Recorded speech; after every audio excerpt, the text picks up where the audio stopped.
June மாதம் 28ஆம் தேதி ஞாயிற்றுக்கிழமை இன்றைய நாள்.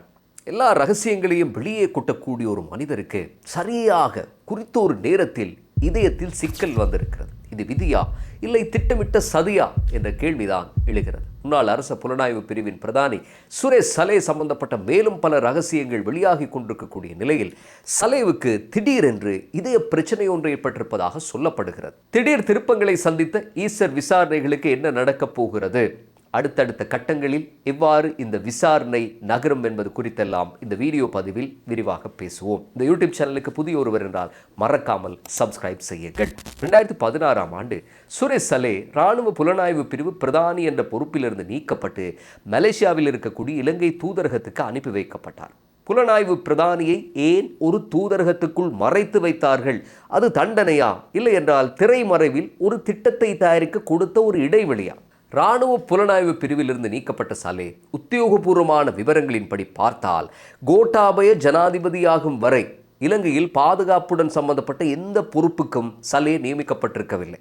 மலேசியாவில் சில காலம் இருந்த சலே 2019ஆம் ஆண்டு ஜனவரி மாதம் இந்தியாவில் ஏதோ ஒரு பயிற்சியில் இருந்தார் என்று கூறப்படுகிறது. ஆனால் பிள்ளையானின் தனிப்பட்ட செயலாளராக இருந்த ஹன்சீர் அசாத் மௌலானாவினுடைய வாக்குமூலத்தின்படி பார்த்தால் ஈஸ்டர் குண்டுகள் வெடித்துக் கொண்டிருந்த போது தாஜ் சமுத்ரா ஹோட்டலில் இருந்த ஜமீல் என்ற பயங்கரவாதியை அந்த இடத்திலிருந்து அப்புறப்படுத்துமாறு சலே கேட்டுக்கொண்டதாகவும் அப்போது தான் மட்டக்களப்பில் இருப்பதாக சொன்னதாகவும் தெரிவித்திருந்தார் அசாத் மௌலானா. இந்த ஜமீல் தான் தெஹிவல ட்ராபிக்கல் இன் என்ற ஹோட்டலில் வெடித்துக் கொண்டு இறந்து போனவர். காணொளி ஆதாரங்களின்படி ஜமீல் வசம் ஒரு தொலைபேசி இருப்பதும் அவர் அதில் உரையாடுவதும் பதிவாகி இருந்தது. ஆனால் இந்த தொலைபேசிக்கு நடந்தது என்னவென்று தெரியவில்லை. ஜமீல் தெஹிவல எபனேச பிளேஸில் இருக்கக்கூடிய ஒரு பள்ளி ஒன்றில் சந்தேகத்துக்கிடமான முறையில் நடமாடியதாக அங்கிருந்தவர்களால் தகவல் சொல்லப்பட்டு போலீஸ் அதிகாரி ஒருவரிடம் ஒப்படைக்கப்பட்ட போது அவர் வீட்டில் புலனாய்வு பிரிவு அதிகாரிகள் இருந்ததெல்லாம் விசாரணைகளில் தெரிய வந்த விடயங்கள். இது பற்றி நாம் ஏற்கனவே பல பதிவுகளில் பேசியும் இருக்கிறோம். குறிப்பாக அப்போது அவர் மலேசியாவில் இருந்த போதிலும் ஈஸ்டர் பயங்கரத்துடன் சம்பந்தப்பட்ட நபர்களை ஒருங்கிணைத்த விதம் தொடர்பான ஆதாரங்கள் என்று பல முக்கிய விடயங்கள் அம்பலமாகிக் கொண்டிருப்பதாக இணைய ஊடகங்கள் செய்தி வெளியிட்டுக் கொண்டிருக்கின்றன. சுரேஷ் சலே மலேசியாவில் இருந்த காலப்பகுதியிலேயே இந்த பயங்கரத்தினுடைய திரைக்கதை மெல்ல மெல்ல தயாரானதாக சொல்லப்படுகிறது. முன்னாள் இராணுவ தளபதி சரத் பொன்சேகா ஒரு முறை இது பற்றி கருத்து தெரிவிக்கும் போது புலனாய்வு பிரிவின் பிரதானிகளின் பயண விவரங்கள் எல்லாம் சாமானியர்களுடையது போல இருப்பதில்லை என்றும் அவர்களுக்கு இருக்கும் விசேட வரப்பிரசாதங்கள் காரணமாக பாஸ்போர்ட்டை வைத்துக்கொண்டு அவர்கள் எங்கெங்கே பயணம் செய்திருக்கிறார்கள் என்று உறுதிப்பட கூற முடியாது என்றும் சொல்லியிருந்தார். இராணுவ தளபதியாக இருந்த முப்படைகளின் பிரதானி எனப்படும் ஃபீல்டு மார்ஷல் தரத்தில் இருந்த பொன்சேகா இப்படியான ஒரு மர்ம விவரத்தை போட்டுடைக்கிறார் என்றால் அது எந்த அளவு தூரத்துக்கு கவனம் செலுத்தக்கூடிய ஒரு விவகாரம் என்று நமக்கு புலனாகிறது. இது எப்படியும் தேவாலயங்கள், 5 நட்சத்திர ஹோட்டல்களில் நடந்த துடிதுடிக்கும் இப்படுகொலைகள் வெறும் உள்ளூர் பயங்கரவாத கும்பல்களின் கைவரிசை என்ற நிலைமையை தாண்டி இது ஒரு சதி என்ற அபிப்பிராயத்துக்கு இலங்கை சமூகம் எப்போதோ வந்துவிட்டது. முன்னாள் சட்டமா அதிபரும் உச்சநீதிமன்ற நீதிபதிகளில் ஒருவராக இருந்த தபுல்ல லிவேராவும் இது ஒரு அப்பட்டமான சதி என்று சொல்லியிருந்தார். ஆக மதவெறி தலைக்கேறிய ஒரு கும்பல் குறிப்பிட்ட காலத்தில் மூளைச்சலவை செய்து பிரச்சாரங்கள் செய்து ஆட்கள் சேர்த்து நடத்திய தாக்குதலின் திரைமறைவு இயக்குநர்களை நோக்கி விசாரணை வலையமைப்புகள் இப்போது இறுகி வருகின்றன. இந்த நிலையில்தான் சுரேஷ் சலே கைதாகி இருந்தார். அவர் கைதான நாள் முதல் இதுவரை விசாரணைகளுக்கு ஒத்துழைக்கவில்லை. கோட்டாபய ராஜபக்சவுக்கு எப்போது பயணத்தடை விதிக்கப்பட்டதோ அப்போதிலிருந்து அவர் உணவை துறந்து வருகிறார். உடல்நிலை மோசமானதால் தேசிய வைத்தியசாலையில் ICU யூனிட்டில் அனுமதிக்கப்பட்ட சலே அதற்கு பிறகு ஒரு குறிப்பிட்ட வார்டுக்கு மாற்றப்பட்டு சாதாரண பிரிவில் இருக்கிறார்.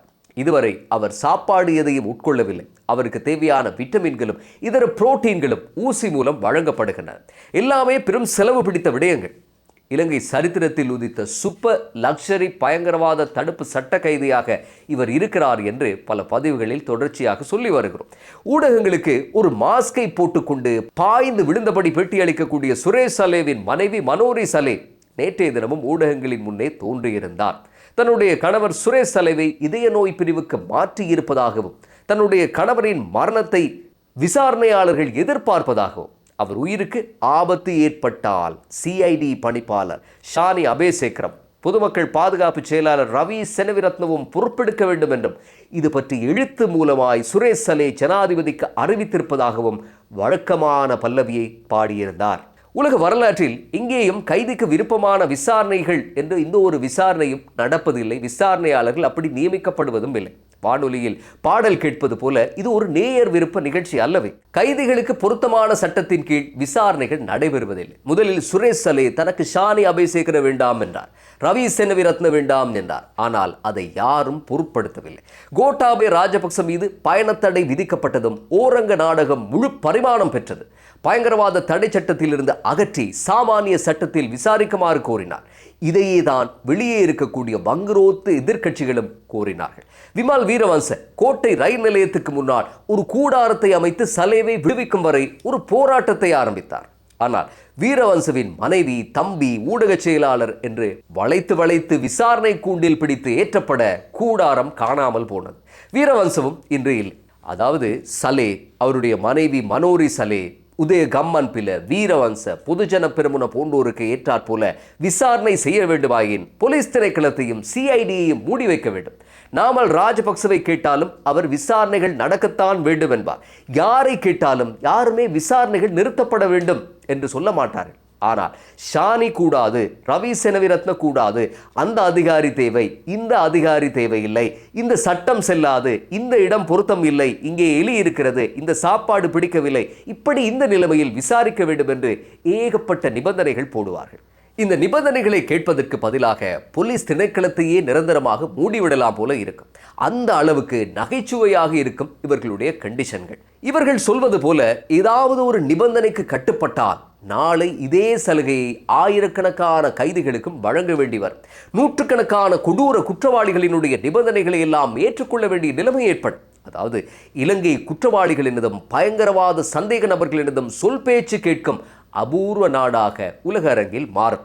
அதன் பிறகு கெஹல்பதர பத்மே தன்னை எந்த சிறையில் அடைக்க வேண்டும் என்று தீர்மானிப்பார். அந்த சிறையில் ஏசி வேண்டும் என்பார். இப்படியெல்லாம் நடக்கலாம். செவ்வந்தி அவருக்கு விரும்பிய 5 நட்சத்திர ஹோட்டல்களில் உணவு கேட்பார். பெக்கோ சமான் தனக்கு தீர்ப்பு வழங்க வேண்டிய நீதிபதியை கேட்டு நிற்பார். நௌஃபர் மௌலவி தான் ஒரு மௌலவி என்றும் ஒரு மதத் தலைவரான தன்னை இப்படியெல்லாம் விசாரணை செய்யக்கூடாது என்றும் விசேட வரப்பிரசாதங்கள் கூட கேட்கலாம்.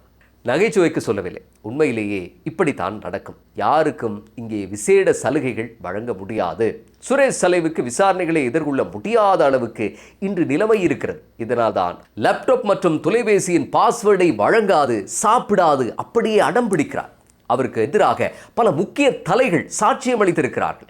அவர் சாரா ஜஸ்மினின் DNA பரிசோதனையை மீண்டும் மீண்டும் செய்ய வேண்டும் என்று சிஐடிக்கு கொடுத்த தொடர் அழுத்தம் ஒன்றே போதும் அவரை கைது செய்வதற்கு.